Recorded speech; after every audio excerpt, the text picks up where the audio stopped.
अगर आप भी अपना घर बनवाने वाले हैं या बनवाने जा रहे हैं तो आपके मन में भी एक बड़ा सवाल आता होगा कि एक इंजीनियर हायर करें या खाली ठेकेदार से काम करवा लें। तू बोलता है अभी ठीक करके देता हूँ, अभी ठीक कर देता हूँ, ये कभी ठीक करेगा? इसकी गारंटी मैं नहीं दे सकता। मेरे पे भरोसा नहीं तो हमारा 5,034 रुपये हमको दे दो और हमको छोड़ दो। और सबसे इम्पोर्टेंट बात, क्या एक इंजीनियर हायर करने से आपका ओवरऑल बजट कम हो जाएगा? तो हेलो दोस्तों, मेरा नाम है आशीष शर्मा और आपका स्वागत है the interior nest YouTube channel पर। आज हम इसी टॉपिक पे बात करेंगे कि एक इंजीनियर हायर करने से क्या आपका ओवरऑल कॉस्टिंग घर बनाने की वो कम होती है कि उतनी ही होती है। तो वीडियो शुरू करें उससे पहले अगर आपको अपना घर या रेसिडेंशियल बिल्डिंग प्रोफेशनली डिज़ाइन करवाना है तो आप नीचे दिए कॉन्टैक्ट नंबर पे हमसे बात कर सकते हैं। तो चलिए वीडियो शुरू करते हैं। तो आज हम टोटल 5 ऐसे टॉपिक पे बात करेंगे जिससे कि आपको पता चल जाएगा कि आपको एक इंजीनियर हायर करना है या नहीं करना है।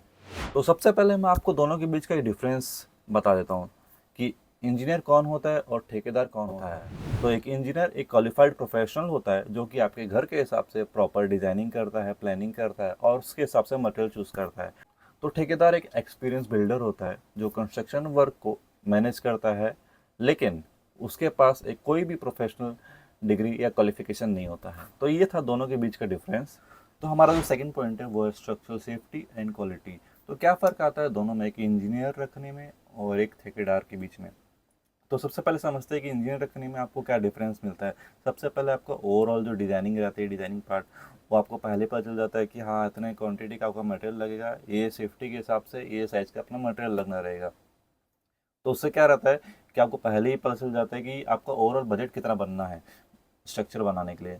और ठेकेदार के साथ क्या होता है, वो अपना एक्सपीरियंस के हिसाब से बताता है कि आपको ये साइज़ का इतना इतना मटेरियल लगेगा, लेकिन कुछ भी कंफर्म नहीं रहता है कि पहले ही आपको पता चल जाए कि इतनी क्वांटिटी का मटेरियल लगना है। क्योंकि कई बार क्या होता है, वो तो स्टार्टिंग में बोल देता है, फिर बाद में क्या होता है कि बीच में फिर बोलता है सर ये मटेरियल कम पड़ गया और लाना पड़ेगा। यही डिफरेंस आता है दोनों के बीच में कि एक इंजीनियर के साथ वो पहले ही आपको टोटल क्वांटिटी मटेरियल निकाल के दे देता है। तो इससे क्या होता है कि आपका ओवरऑल घर बनाने का जो बजट है वो आपको पहले ही पता चल जाता है। लेकिन क्या होता है, कई बार ठेकेदार बोलता है मैं करके दे दूंगा, लेकिन फिर वो बजट के अंदर रहने के लिए क्या करता है, सस्ते मटेरियल यूज़ करता है जो कि आपके लॉन्ग टर्म के लिए उतने बेनिफिशियल नहीं रहते। क्योंकि कई बार क्या होता है, सस्ते मटेरियल में घर तो बना देता है, लेकिन क्या होता है आगे चल के दीवारों में क्रैक आने लग जाते हैं और सीपेजेस आने लग जाते हैं।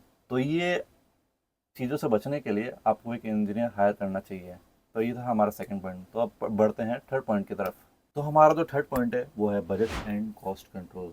तो इंजीनियर के साथ क्या होता है कि वो आपको प्रॉपर प्लानिंग के साथ में आपका बजट रेडी करके देता है कि कौन से टाइम पीरियड में आपका क्या क्या एक्सपेंसेस आने वाले हैं, और साथ ही साथ में आपको टाइम भी देता है कि इतने इतने टाइम में ये काम होना रहेगा। तो इससे आपको क्या रहता है, डेडलाइन मिल जाती है कि आपको हाँ इतने 6 महीने में या 1 साल में मेरा ये काम पूरा ख़त्म हो जाएगा। लेकिन ठेकेदार के साथ क्या होता है कि वो आपको कभी भी प्रॉपर टाइम नहीं बता पाएगा कि इतने टाइम में आपका ये काम ख़त्म हो जाएगा, और साथ ही साथ में आपको प्रॉपर बजट भी नहीं देता वो कि हाँ आपका इस घर को बनाने में इतना कॉस्टिंग आएगा। कई बार क्या होता है वो शुरू में बता देता है कि इतना कॉस्टिंग आना है, लेकिन कई बार क्या रहता है कॉस्टिंग आपकी बढ़ जाती है। और कई बार क्या होता है कि आपको बजट के अंदर रखने के लिए वो कई बार सस्ते सस्ते मटेरियल यूज़ कर लेता है जो कि आगे लॉन्ग टर्म में आपको परेशानी देते हैं। और उससे बचने के लिए आपको एक इंजीनियर हायर करना बहुत ही आवश्यक हो जाता है जिससे कि आप ये सारी चीज़ों से बच सकें। तो अब बढ़ते हैं हमारे फोर्थ पॉइंट के ऊपर। तो हमारा जो फोर्थ पॉइंट है वो है कंस्ट्रक्शन प्रोसेस और सुपरविजन। तो इंजीनियर के साथ क्या होता है, वो प्रॉपर आपको ड्राइंग प्रोवाइड करता है, ब्लूप्रिंट्स देता है और वर्किंग कैसे होनी ये सारी चीज़ आपको बताता है। किस वे में अपना काम चालू होगा, कैसे कैसे प्रोसेस में अपना कैसे कैसे वर्क होगा, वो आपको सारी चीज़ें गाइड करता है। प्लस अपना सुपरविज़न देता है जिससे कि जो भी होने वाली गलतियाँ रहती है वो बच जाती हैं। प्रॉपर आपको एक टाइम देता है कि इस टाइम में ये वर्क होना रहेगा। तो ठेकेदार के साथ क्या होता है, उसके पास एक्सपीरियंस तो होता है, लेकिन कभी कभार क्या होता है कि प्रॉपर प्लानिंग नहीं होती है। तो उससे जो बाद में जो चेंजेस होते हैं कई बार उससे कारण कई सारी दिक्कतें पैदा हो जाती है। टाइम डिले हो जाता है वर्किंग में, और कई सारी ऐसे अनदिखे परेशानी आनी चालू हो जाती है जिससे कि आपका ओवरऑल जो बजट रहता है वो बिगड़ जाता है घर का। तो मेरी सलाह ये रहेगी, आप ठेकेदार तो रखें लेकिन उसको गाइड करने के लिए एक प्रॉपर इंजीनियर रखें ताकि आपके घर की एक प्रॉपर प्लानिंग हो, कैसे कैसे वर्किंग होनी है, हर एक स्टेज में सुपरविजन हो एक इंजीनियर का, जिससे आपका जो घर बनना रहेगा वो प्रॉपर एक वे में बनेगा, प्रोफेशनली बनेगा आपका घर। तो हम बढ़ते हैं फिफ्थ पॉइंट की तरफ। तो हमारा फिफ्थ पॉइंट है, क्या करना चाहिए, इंजीनियर चुनें या ठेकेदार से काम कराएं। तो बेस्ट सोल्यूशन है ठेकेदार के साथ साथ इंजीनियर भी रखें। तो होता क्या है, इंजीनियर जब रहता है ना, तो प्रॉपर प्लानिंग होती है कि काम कैसे कैसे आगे वे बढ़ेगा, और प्रॉपर आपकी क्वालिटी इंश्योर होती है कि हाँ सही तरीके से आपका काम हो रहा है।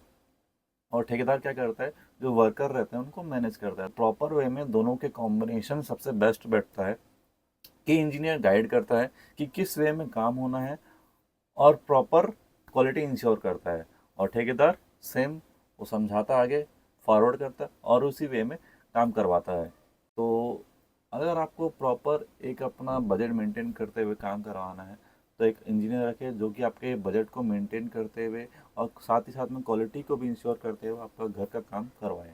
तो कंक्लूजन ये है कि अगर आप घर बनवा रहे हैं तो ठेकेदार के साथ साथ आप एक इंजीनियर भी ज़रूर हायर करें। जिससे होता क्या है कि आपका प्रॉपर प्लानिंग होती है, स्पेस ऑप्टिमाइजेशन एकदम मैक्स लेवल पे रहता है, राइट मटेरियल सिलेक्शन होता है, प्रॉपर आपको टाइम दिया जाता है कि इतने टाइम में आपका कंस्ट्रक्शन कंप्लीट होगा, और रीवर्क को प्रिवेंट किया जाता है। जिससे कि क्या होता है, कई बार प्लानिंग नहीं रहती है तो जो बहुत सारे रीवर्क होते हैं, तो उससे आप बच सकते हैं। तो दोस्तों, एक इंजीनियर और ठेकेदार दोनों का रोल बहुत इंपॉर्टेंट होता है, लेकिन आपको अपना घर अगर प्रोफेशनली एकदम राइट वे में बनवाना है तो एक इंजीनियर का होना बहुत ज़रूरी होता है, जिससे कि आपका घर का प्लानिंग अच्छे से होती है और सेफ्टी और क्वालिटी का भी ध्यान रखा जाता है। अगर आपको ये वीडियो हेल्पफुल लगी हो तो इसे लाइक करें, और ऐसी और भी जानकारी से रिलेटेड वीडियो के लिए हमारे चैनल को सब्सक्राइब करें, ताकि हम आपको ऐसी और भी नॉलेजेबल इन्फॉर्मेशन प्रोवाइड करते रहें। और अगर आपको अपना घर प्रोफेशनली डिज़ाइन करवाना है तो आप नीचे दिए गए नंबर पे हमसे कांटेक्ट कर सकते हैं। तब तक के लिए थैंक यू।